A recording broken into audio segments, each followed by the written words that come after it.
主的胎记。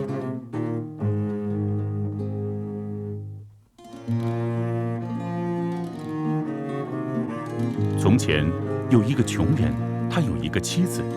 有一次，他们终于攒够了钱，买了一只猪。他们像养孩子一样养这只猪。他们诚心祈祷，但一直没有孩子。有一次，妻子跟丈夫说：“嘿，我感觉我有些不一样。”只是你以为吧。有一次，丈夫兴高采烈地说：“嘿，我看小猪好像怀孕了。”只是你以为吧，她是吃得太饱了。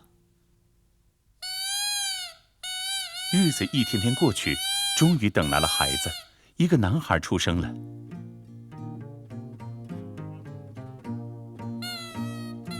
同时，丈夫兴高采烈地给猪喂食时，发现猪生了3只小猪。穷人家充满欢乐。当小猪和孩子长大后，孩子赶着小猪们去国王的花园脚下放牧。男孩有个小陶笛，他不管演奏什么，小猪们都能按节奏跳舞。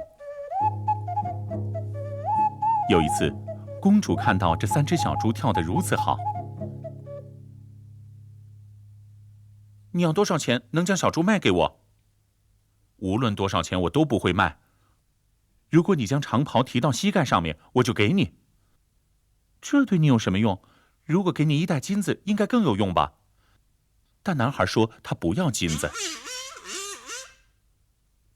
公主想着这有何难？她将长袍提了起来。于是，男孩将1只小猪给了她。当他回到家后，父亲问：“怎么少了1只啊，我的儿子？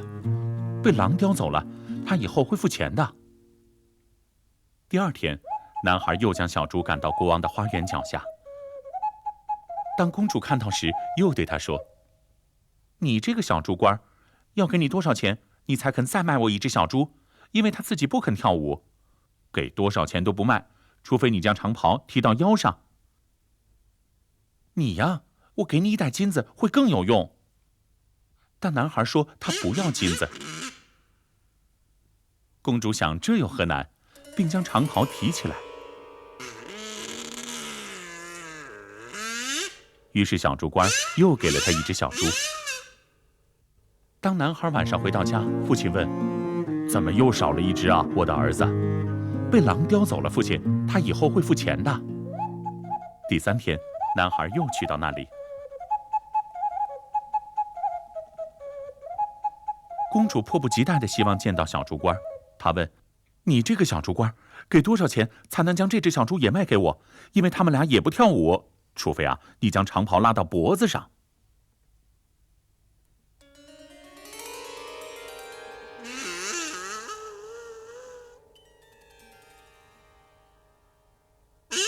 男孩将小猪和乐器都给了公主。当男孩晚上回到家，父亲看到1只小猪都没有了。儿子，最后1只呢？被狼叼走了，父亲。他说，他以后会付钱的。狼哪有钱啊？怎么会没有付钱？他有很多钱，我现在就去要账。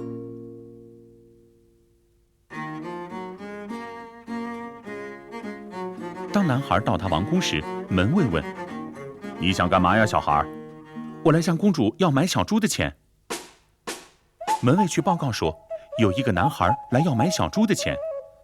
公主说：“装1袋金子，然后让他离开。”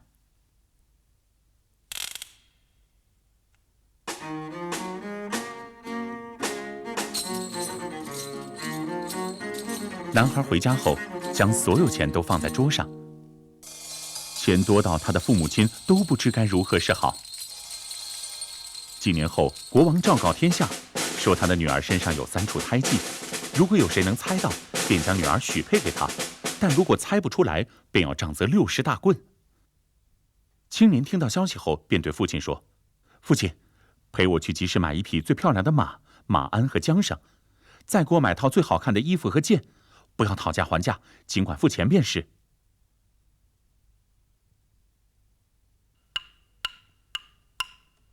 准备好应用之物，青年便上路了。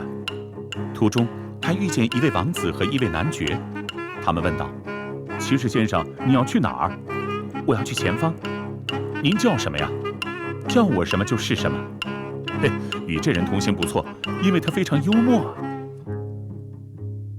他们给他取名为笑话。他们走啊走，抵达一片湖水旁时已经天黑。青年入睡后，王子和男爵在水里立了一个木桩，并将他的马绑在上面。青年醒来后，看到他们干的好事，没有吭声，偷偷拿出刀子，将他们2匹马腿上的皮从脚踝处割破，并卷到膝盖上。之后，他便继续睡觉。早晨，2位公子对青年说：“起来了，笑话，你睡着了。看看你的马为了喝水跑到水里去了，哈哈哈哈！你们的马则卷起了裤腿儿，他们也想过去。”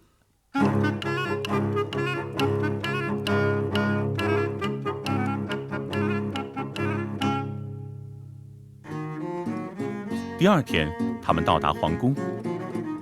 已经在那里的王子们、伯爵们，以及最英俊的吉普赛小伙子们，都没猜出公主身上有什么，都被打了60大棍。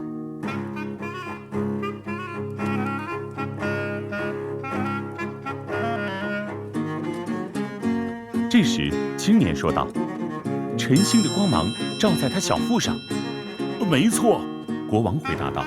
“你说的正是我想说的。”男爵说道。“太阳和月亮的光芒照在他的2个胸上。”“没错。”国王说。“我正想说这个。”男爵说道。当他们争论应该将公主许配给谁时，最老的大臣向国王提议：“让他们3个躺在一张床上，公主躺在中间，她转向谁，她就许配给谁。”他们躺下后，笑话的口袋里装满糖果、点心，他开始吃起来。“你在吃什么，笑话？”男爵问。“我能吃啥？靴子根啊，你也脱下来吃吧。”男爵将靴子根掰下，开始吃起来，之后还递给公主：“亲爱的，你也吃吧。”公主根本咬不动，生气之下将他踢下了床，并转向了笑话那边。笑话则递给他糖果和点心。早晨，当人们打开门时，看到一个骑士在床上，另一个则羞耻地躲在床下。因为男爵给公主吃靴子根，所以被打了60大棍。另外，因为他没有猜到公主身上有什么，又被打了60棍。最后，他们将公主许配给了笑话，并举办了盛大的婚礼，7个州的人都来参加了。无论穷人还是开心的人，只要想来，都可以来。